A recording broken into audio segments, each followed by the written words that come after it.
Cuando Juan Orlando Hernández mandaba en Honduras, casi nada era lo que parecía dentro del Estado, de acuerdo a las pruebas por las que fue declarado culpable de narcotráfico en un juicio en Estados Unidos recientemente. Por ejemplo, cuando el gobierno pavimentaba carreteras remotas del país en nombre del bienestar público, el objetivo oculto era facilitar el traslado de cocaína.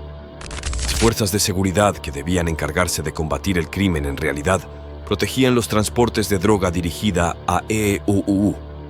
En el Congreso había quienes, en lugar de escribir las leyes, contribuían a quebrarlas. Y Hernández, quien siendo presidente hondureño entre 2014 y 2022, se mostró como aliado de Estados Unidos, hablaba en privado de meter droga en las narices de los gringos, siempre de acuerdo a testimonios vertidos en el juicio. Si bien el exmandatario rechazó los 3 cargos en su contra por narcotráfico y posesión de armas para ese delito, e incluso subió al estrado de una corte federal de Nueva York a defenderse esta semana, el jurado decidió unánimemente que la evidencia mostrada por el gobierno de Estados Unidos era suficiente para declararlo culpable. A los 55 años de edad, Hernández es el primer ex jefe de Estado condenado por narcotráfico en Estados Unidos desde el panameño Manuel Noriega y aguarda ahora una sentencia que podría llegar a cadena perpetua. Está previsto que la pena sea dictada el 26 de junio por el juez Kevin Castell. Lejos de ser un caso más de drogas en los tribunales estadounidenses, este juicio que acaba de concluir supone una radiografía especial de lo que los fiscales definieron como un narcoestado funcionando en América Latina en pleno siglo XXI. El narcotráfico comenzó a extender sus tentáculos en Honduras mucho antes de que Hernández llegara al poder. Expertos señalan que la cocaína procedente de Colombia ya cruzaba el territorio hondureño rumbo a Estados Unidos en la década de 1970. Pero la República Centroamericana se volvió una pieza clave en el negocio de la droga a partir de los años 90. El crimen organizado infiltró distintas instituciones y la violencia se disparó hasta convertir a Honduras en el país con la mayor tasa de homicidios del mundo en la década pasada, según cifras de Naciones Unidas. Fue en este contexto que, según Estados Unidos, Hernández empezó a participar alrededor de 2004 en una conspiración corrupta y violenta de tráfico de drogas con la que obtuvo millones de dólares para ascender a la cima del poder hondureño. Como también es conocido el exmandatario por sus iniciales, abusó de su posición como presidente de Honduras para operar el país como un narcoestado, con el fin de enriquecerse y de forma corrupta alcanzar y mantener el poder, señala la acusación. Agrega que en ese proceso Hernández corrompió las instituciones legítimas de Honduras, incluidas partes de la Policía Nacional, las Fuerzas Armadas y el Congreso.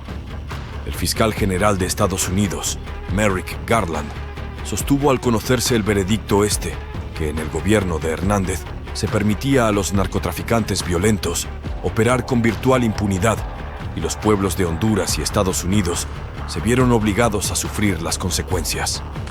Para demostrar todo esto en el juicio que comenzó este febrero en Manhattan, la Fiscalía estadounidense presentó una docena de testigos y pruebas materiales. Algunos de esos testigos están presos en Estados Unidos por narcotráfico y colaboraron con las autoridades en procura de aliviar sus propias condenas.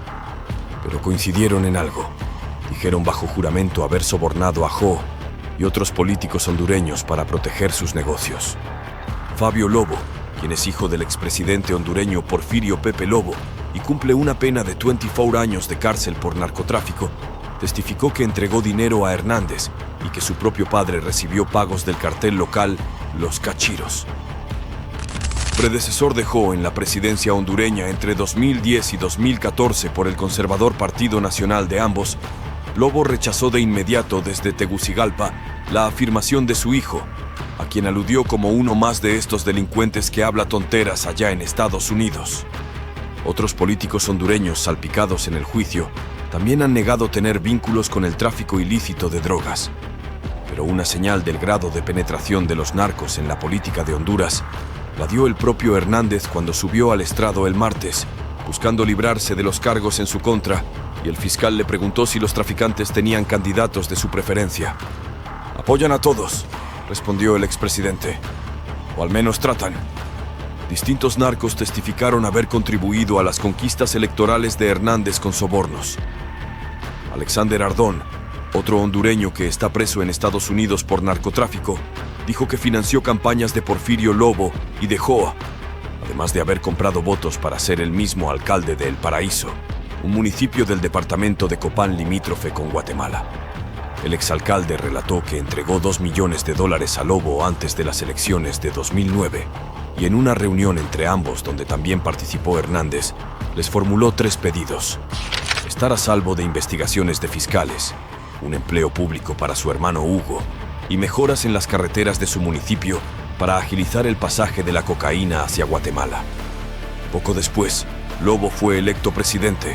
El entonces diputado Joa pasó a presidir el Congreso Nacional y a Hugo Ardón lo nombraron jefe de la agencia estatal encargada de las carreteras en Honduras, desde la cual dio contratos a empresas que lavaban dinero del narco, según la acusación. Alexander Ardón también logró que un policía de su confianza en Copán, Juan Carlos el Tigre Bonilla, fuera nombrado jefe de la Policía Nacional hondureña para proteger sus negocios. Bonilla y Mauricio Hernández Pineda, otro ex policía hondureño que colaboró con Ardón y es primo de Jo, eran coacusados en este caso y se declararon culpables justo antes del juicio al expresidente. Ardón calculó que con la ayuda del poder hondureño movió sin problemas unas 250 toneladas de cocaína. Dijo que lo hizo asociado con narcos como Tony Hernández, un exdiputado hermano de Jo, y Joaquín El Chapo Guzmán, líder del cartel de Sinaloa, ambos condenados a cadena perpetua en Estados Unidos. La droga solía viajar en camiones cargados con hasta 1,5 toneladas desde San Pedro Sula a la frontera con Guatemala, rumbo a Estados Unidos, protegida con fusiles de asalto y hasta bazucas en zonas montañosas. También pasaba por aire y mar. El cartel de Sinaloa usó pistas de aterrizaje y el estratégico Puerto Cortés en la costa atlántica, sobornando funcionarios allí, de acuerdo al testimonio de otro exmiembro de esa organización, presentado con el seudónimo de Luis Pérez. Exconvicto de origen colombiano, Pérez dijo que aportó casi $2,5 millones a la campaña para que Hernández alcanzara la presidencia de Honduras en 2013. Ardón, por su lado, sostuvo que El Chapo entregó $1 millón a la misma campaña a través de Tony Hernández. Jo gobernó Honduras durante 2 mandatos consecutivos, pese a que la constitución del país prohibía la reelección presidencial. Un tribunal judicial de mayoría oficialista le permitió postularse nuevamente en unas elecciones de 2017 plagadas de irregularidades, que desataron protestas masivas con varios muertos cuando el presidente fue declarado ganador. Hernández gobernó hasta enero de 2022, y tan solo 19 días después que lo sucediera la actual presidenta hondureña, la izquierdista Xiomara Castro, fue detenido en su casa de Tegucigalpa y extraditado a Nueva York para ser juzgado. Tras escuchar el veredicto de culpabilidad, Oh volvió a rechazar los cargos. «Soy inocente», aseguró el exmandatario a los presentes en la corte, incluidos algunos familiares suyos. «Díganselo al mundo». Su defensa anticipó que prevén apelar.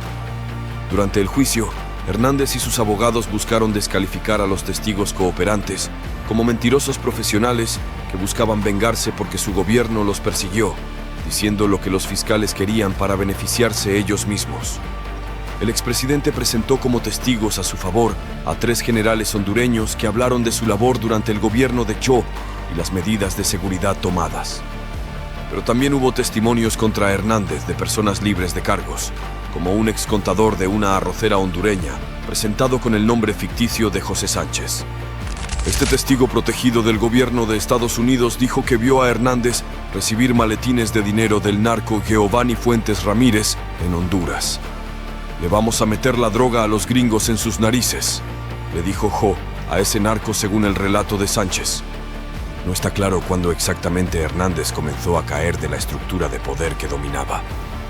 Pero un momento clave fue el juicio a su hermano Tony y a Fuentes Ramírez, cuando surgió evidencia que ahora fue usada contra el expresidente. Estados Unidos llevaba tiempo investigando a Yo de forma reservada antes de presentar los cargos en su contra, pese a que en público había sido señalado como un aliado de Washington en temas de seguridad y migración. Davis Leonel Rivera, ex líder de los Cachiros y autor de 78 asesinatos según su propia cuenta, comenzó a cooperar con la agencia antidrogas estadounidense DEA en 2013.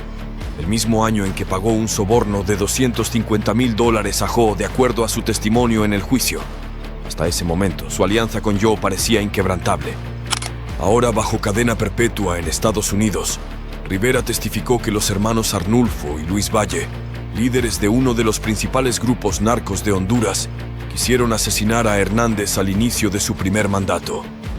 Según Rivera, eso se debía a que Joe dejó de responder a los Valle cuando las autoridades comenzaron a incautarles propiedades familiares, poco antes de que fueran detenidos y extraditados. En su defensa, Hernández señaló que durante su gobierno empezaron las extradiciones de narcos hondureños. Pero los fiscales sostuvieron que eso ocurrió apenas con enemigos del entonces presidente, como los Valle, que pese a haberlo sobornado, se tornaron problemáticos. Rivera testificó que, cuando los Valle le pidieron ayuda para el magnicidio, lo descartó de un plumazo.